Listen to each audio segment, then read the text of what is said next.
Good evening, you're watching Lookuptv. My name is Louis. It means it's time for the news.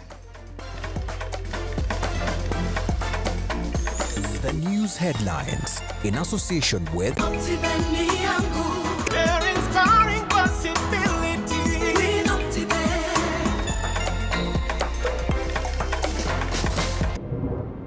Tonight on Look Up News, DPP withdraws 7.3 billion shillings fraud case charge against Gachagua. Kenyans holding ordinary passports will be allowed to enter South Africa on a visa-free regime for up to 90 days per calendar year. It appears Kenyans will now enter South Africa visa-free January 2023.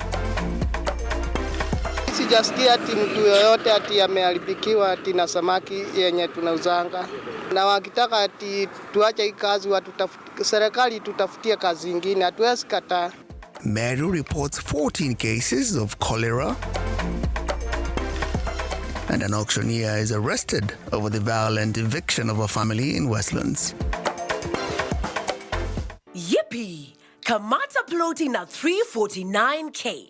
Oh yes, for only 349,000 Kenyan shillings, you become a plot owner at the Great Oasis Gardens, Nanyuki. The Great Oasis Gardens, Nanyuki is located along the Nanyuki-Rumuruti Road, only 11 minutes from the Cedar Mall and right opposite Mount Kenya Wildlife Estate. This is the best place to establish the getaway home that you have always dreamt about. For every 349,000 that you deposit or pay as installment towards any of Optivent's plot of land, you get 10k cash back instantly. Jaza basi twende Nanyuki. Bigger is indeed better.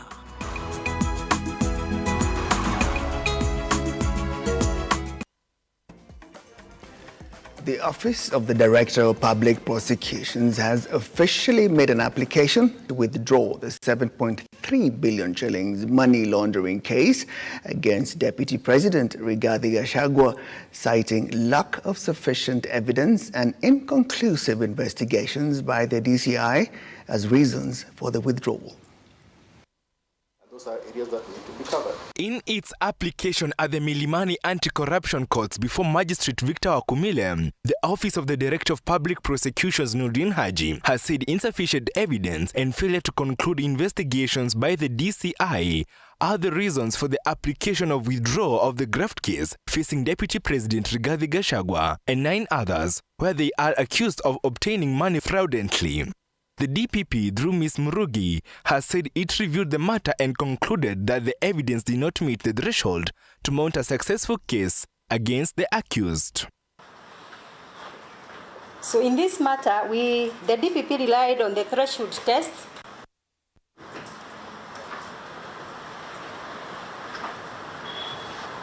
Based on the available evidence,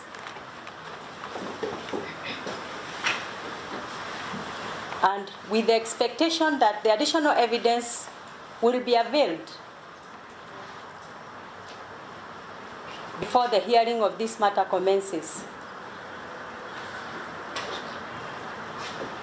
In the light of the 4-page sworn affidavit by the lead investigator in the case Obadiah Kuria, dated 15 October 2022, Kuria blamed his former boss, DCI Director George Kinoti, for pressuring him to charge the accused persons. As a result, they were unable to cover crucial areas of the investigations and on time. We report to our boss on what we have done. We get directions. We follow the directions. That's how we work. Does your paragraph 6 make it clear that you are to charge the accused persons whether or not there was evidence? But that's what it says. Charging is a different issue. Ours was to make recommendations. You are to make recommendations, yes, for charging whether or not there was evidence. Based on the evidence that had been collected that far. Other cases that have recently been withdrawn by the Office of the DPP are that of Public Service and Gender Cabinet Secretary Aisha Jumwa, where she was facing 19 million CDF graft case, Agriculture Cabinet Secretary Mithika Rinturi sexual harassment case, and former KPLC Managing Director Ben Chumo graft case. The case on Deputy President Rigathi Gachagua is expected to be ruled tomorrow on November 10th at the Milimani Anti-Corruption Court. Edwin John Mokora, Lookuptv. In a very controlled and calm environment, Parliament today approved the nomination of Japheth Koome as the Inspector General of Police, paving way for him to become our fourth IG. The House today adopted the report tabled by the National Security, Defence and National Relations Committee on the approval of Koome's nomination after the vetting.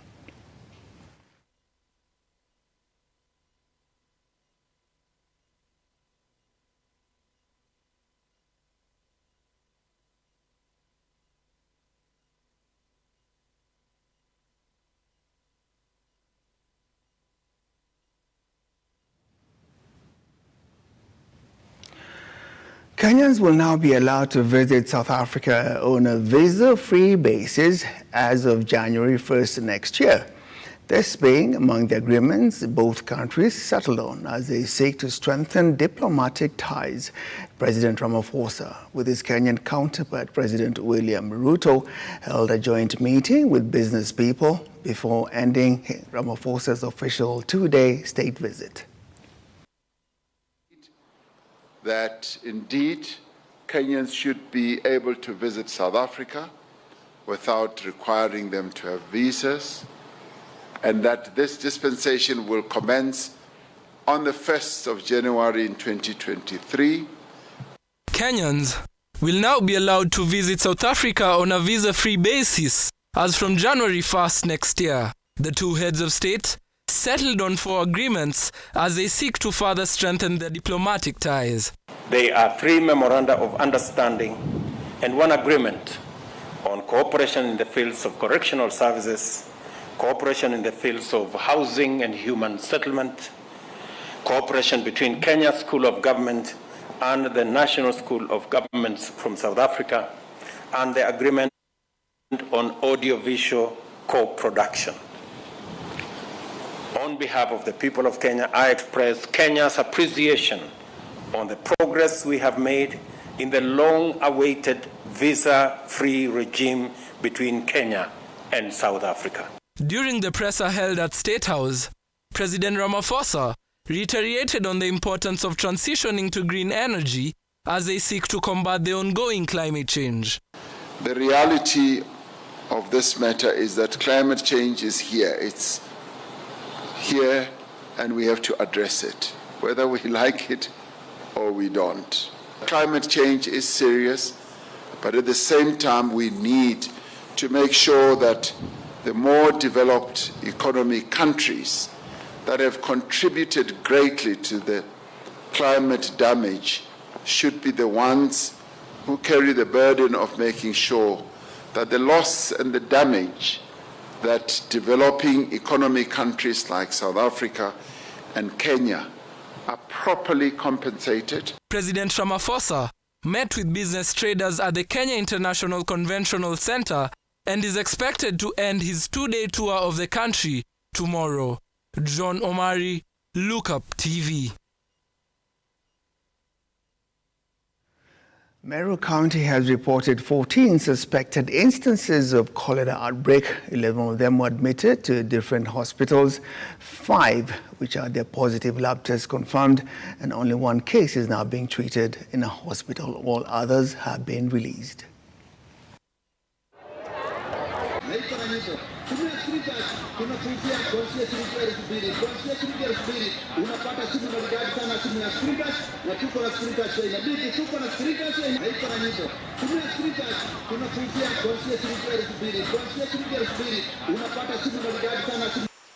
We are here to give a press statement on cholera outbreak alert and also the situation of the same in our county, Meru County.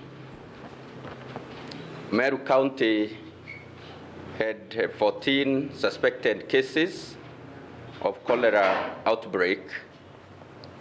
11 of them were admitted at various hospitals and 5 cases confirmed positive at laboratory. Currently, one case is in hospital and all others have been discharged. Tunajulisha wenzetu hapa Meru ya kwamba tuko na hili janga la kipindupindu ambapo kufika saa hii tuko na wale tunaita suspected cases. Kwa jumla tuko na 13 kufikia saa hii, na wale wameweza kuhakikishwa ama wale wameweza kuwa confirmed wako na ugonjwa wa cholera mpaka saa hii ni watu 5.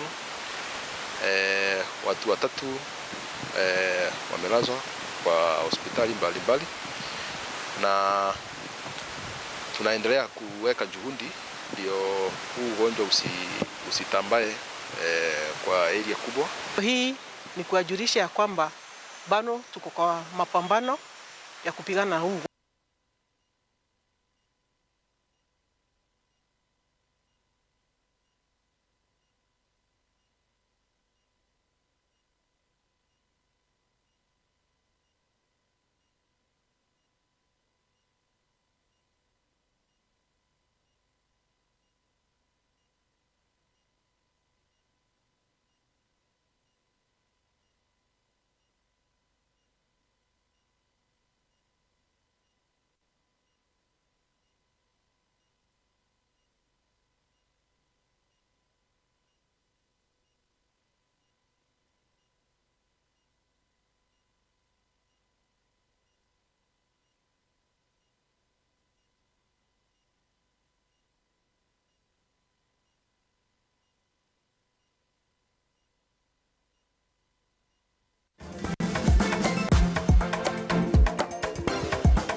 The new Kasarani Sportsview Hotel is a state-of-the-art hotel located along Isipa Road off the modern Thika Superhighway. Enjoy well-equipped comfortable halls and boardrooms accommodating up to 1,000 people. We have elegant, spacious and well-appointed rooms with several types to choose from to meet your needs. Feast on well-marinated nyama choma at the Nyama Choma Ranch and a variety of other a la carte and buffet options. Our health club consists of the gym, steam bath, sauna, aerobics and swimming. Kids' activities include a bouncing castle, train, swings, trampolines, among others. Bring to life the event of your dreams at our beautiful events gardens with a capacity of up to 3,000 people. For more information, call us on 0111024700. The new Kasarani Sportsview Hotel. Country tranquility in the city.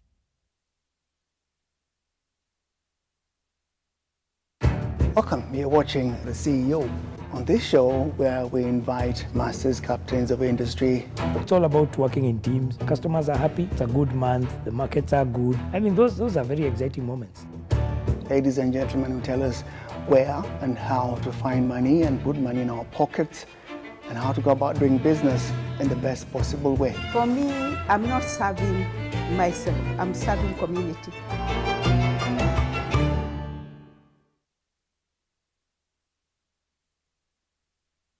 Vera Beauty and Fashion College is focused on being the leading technical and vocational training institute in the region.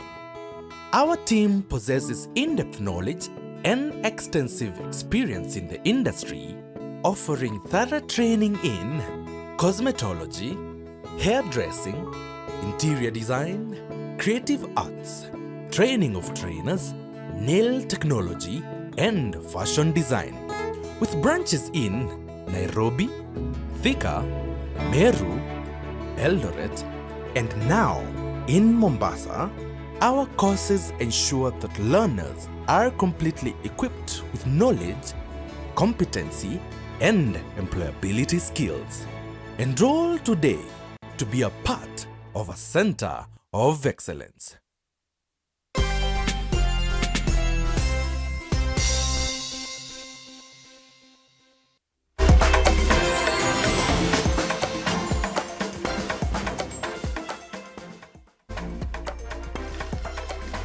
We apologize for that technical hiccup. Well, it's a wheels up for Kenya Airways as they resumed normal flights after 4 days of pilots being on strike. And this is after the Labour Court today directed the pilots to end the strike and get back to work. The situation at Jomo Kenyatta International Airport was different today, as hundreds of passengers and cargo were transported as expected all over the place. Only few passengers arrived at Jomo Kenyatta International Airport on Wednesday morning to confirm their flight as others waited for their departure time.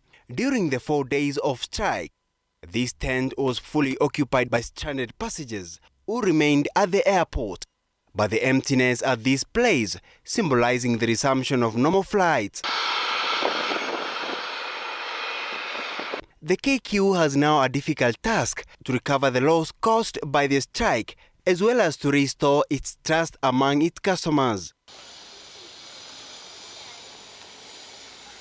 The Pride of Africa, however, on Wednesday had to solve a few challenges before it fully commences its flight to far destination. Well, they just told me in my flight there's no flight. And unfortunately, the most annoying aspect is that since yesterday I've been trying.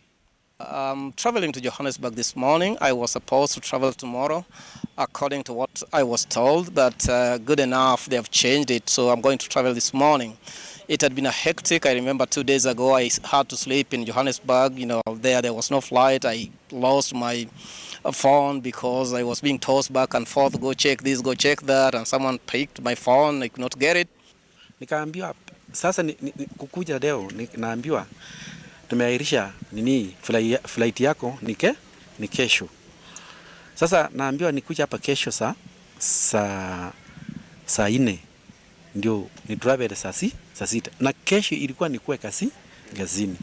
Naona sasa imetuumiza kwa njia nyingine ambayo sio mzuri. Its first flight to America is expected to depart from Jomo Kenyatta International Airport to London in America on Thursday. Cargos will be given first priority on transportation due to their durability and the risk they could cause if they are delayed for long. The pilots called off their strike after the Employment and Labor Relations Court ordered them to do so. Shadrack Kareria, Lookuptv.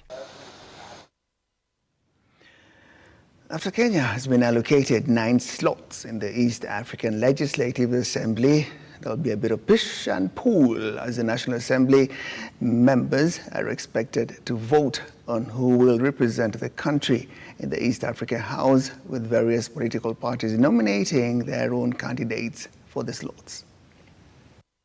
Allocations going to key political parties in the country. The United Democratic Alliance were allocated 5 slots, the Orange Democratic Movement 2 slots, and Jubilee Party together with the Wiper Party both allocated 1 slot each to the East African Legislative Assembly.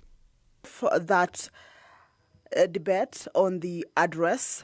However, trouble looms as cries of nepotism rock the Azimio la Umoja wing after ODM nominated Raila Odinga's daughter Winnie Odinga and Wiper Party nominated party leader Kalonzo Musyoka's son Kennedy Musyoka. Others to be nominated by the Orange outfit include Timothy Bosire from Nyamira, Suleiman Shabal from Mombasa, Mohammed Edirie from Wajir, Beatrice Askul from Turkana, and Justus Kizito from Kakamega. On the other hand, the most prominent nominee by the Jubilee Party is former Kieni MP Kanini Kega. Morning's sitting will kick off that debate. The notable names from the 15 nominees by the United Democratic Alliance include former nominated MP David Sankok, former Mombasa Senator Hassan Homa, and Zipporah Kering from Nandi County. Ian Keitani, Lookuptv. This is what we call a political curveball. A statement by Fafi Member of Parliament Salah Yakub that the UDA brigade will look at the possibility of amending the constitution to remove presidential term limits has not only caused unease on both ends of the political divide, but has also seen experts weigh in on the proposal that is proving to be ill-advised. Our reporter Henry Tende had a discussion with Elkanah Mugaka, a constitutional lawyer and a seasoned analyst, who insists Honorable Yakub's proposal is an affront to the democratic gains in the country. Here's the story. Now, Fafi Member of Parliament Salah Yakub has received unprecedented attention from media and Kenyans at large. His statement that there should be a motion to institute constitutional amendment with a view to removing presidential term limits, receiving condemnation from political figures from both the political divide. Was his statement a personal opinion on such a weighty matter or a hidden intent from high and mighty who want to see it happen? Well, according to constitutional lawyer and renowned analyst Elkanah Mogaka, Honorable Salah Yakub's statement should be treated seriously, even though he admits such an amendment will have huge obstacles as the Constitution has set the bar high for any major change. Article 134 has talked about the presidential term limits, and these, in fact, state that the president does run for office 2 times and can be a president for up to 10 years in total. If they were to try and change this, they would have to pass a motion in Parliament with 75% of the vote going, after which they would have to call for a referendum, and before a referendum is called, you would have to raise 1 million supporters from Kenya, which I do not think is very possible. Lawyer Mogaka, however, warns amendment to remove presidential term limit should not be entertained by Kenyans, as that will destroy the democratic gains in the country and will take the nation back to one-party state. Kenya has been a country that has fought for multi-partyism from 1992 when we succeeded to get it, and since then I think we really did want to have term limits on our presidency so that different ideas from different regions of this country could be heard. We are not a country of a one-party state anymore, and I believe that this is just a lot of hullabaloo and hot air at the beginning. So even before we discuss the processes, we should really look at the veracity of what this information is. It has not been brought to a tabled motion in Parliament, and it is unlikely to do so. You might just be seeing that this is a misdirection on other issues that they might be wanting to raise. But even as Salah Yakub insists he will pursue the idea to change the constitution, lawyer Mogaka is sure such amendments will be flawed by Kenyans at a referendum. Kenyans are a democratic country, and we have evolved very far and very fast in the past 50 years. And I do not think we want to roll back to 1992 after making 30 years of progress to the next stage of our lives where we are. Kenya is a country of term limits. We probably want a Muslim president, Kisii president, even though we have not had one in standing since Simeon Nyachai. You do know there are people from all over the country who have a lot of qualifications to lead. It is no doubt that Yakub's statement has got the nation talking. Whether or not his proposal will create a constitutional amendment debate in future remain a wait-and-see situation. Henry Tende, Lookuptv. Whether that conversation will get traction or not, time will tell. The evolution continues. Governors settling in amidst all the troubles in the counties. Let's have a wrap of the stories. Kiheka is here to form her cabinet over restraining orders from the court against her appointment of new members of the County General Council. Sure that there is good governance and public participation in governance processes. So we wanted to engage these members to see how well can we ensure that members of the public, the Nakuru County residents, are participating effectively in matters governance, in matters resource allocation, in matters leadership of this county. The Employment and Labor Relations Court in Nakuru has already given orders to terminate the elections of nominees by the County Assembly, which was the last stage for them to be sworn in. The leaders who spoke at the meeting say that they have high hopes for the new ministers who want to work in the area and that the government should give them part in the decision-making of complex matters. Elsewhere, in a meeting that brought security stakeholders together, police officers in Kakamega town have sworn to carry out an urgent investigation to find a gang of criminals that is worrying residents at night times. This happens just a few days after businessmen in Kakamega complained of the killing of guards during their line of duty. It is alleged that in less than 2 months, more than 10 people have lost their lives due to those attacks. Na wamepitisha masuala kadhaa yale wanataka kufanye, kama wanataka police post ijengwe, wanataka police station, wanataka pia barabara zitengenezwe, wanataka pia security light. Kakamega County Deputy Commissioner John Ondego has already said there are those who have been arrested while they are looking for those who have been named as responsible in order to bring them to law. Kwamba kuna watu ama kuna baadhi ya watu ambao wanatoka nje kuja kufanya uhalifu hapa tauni ya Kakamega, na madai yale tunaendelea kuyashughulikia. On Saturday tuliweza kufuata, tuliweza kupewa habari na tukaweza kufuata wahalifu wale na tukakamata wawili, moja akafanikiwa kutoroka. In other news, the Uasin Gishu County Fire Brigade on Tuesday retrieved the body of a middle-aged man who was lying on a pool of water in Kipkorgot village in Abkoi sub-county. However, the residents have confirmed that the deceased is not a resident of that area, that he may have been killed elsewhere before he was thrown into the pool. The body was moved to Moi Teaching and Referral Hospital. Mimi ni Deputy Chief Uasin Gishu County Fire. Mimi pia ndio niko in charge operations county mzima. Tuko na wale watu wanaohusika na mambo ya maji, divers, ambapo pia ni wafanyikazi wa county. Tumejipanga tukakuja kuona, tukapata mwili, tukaenda, mmoja wetu akaingia, akautoa. Ni mwanaume karibu miaka kama 35, japo tumechunguza kwa mifuko hatujapata identification card ya kudhibitisha kwamba ni mwanaume miaka ngapi. For Lookup News, I'm Lisa Maina. In a move that is long overdue, APA Insurance Company has blacklisted 28 models of cars that they have deemed unfit to be insured as private vehicles in Kenya due to their abuse of use. While releasing the list of the cars blacklisted by the insurer, APA indicated the decision was made on the back of industry knowledge on how the cars are being used locally, which contravenes insurance policies.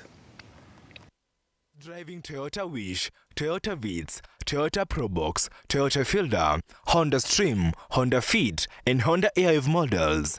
Others include Suzuki Swift, Mazda Demio and Mazda Axela, and Nissan Tida, Nissan Vanette, and Nissan Wingroad. According to the CEO of APA Insurance, Ashok Shah, the decision was made after frequent use of cars in carrying passengers while they are registered as private vehicles, adding they should be insured as buses or taxis.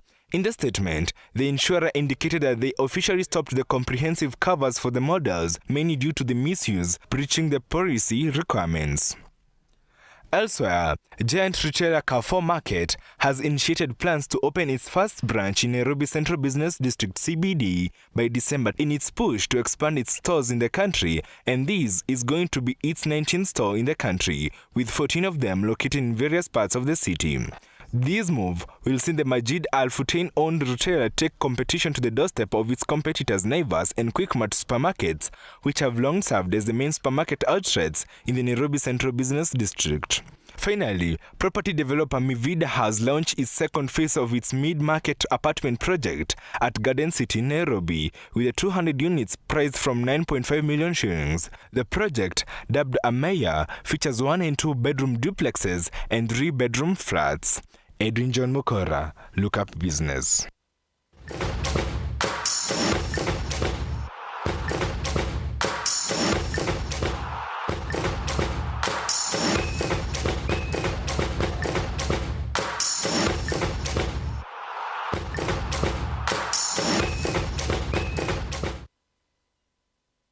The day's sport, 6 matches on the Carabao Cup are on cards today. Arsenal play Brighton at the Emirates Stadium. Liverpool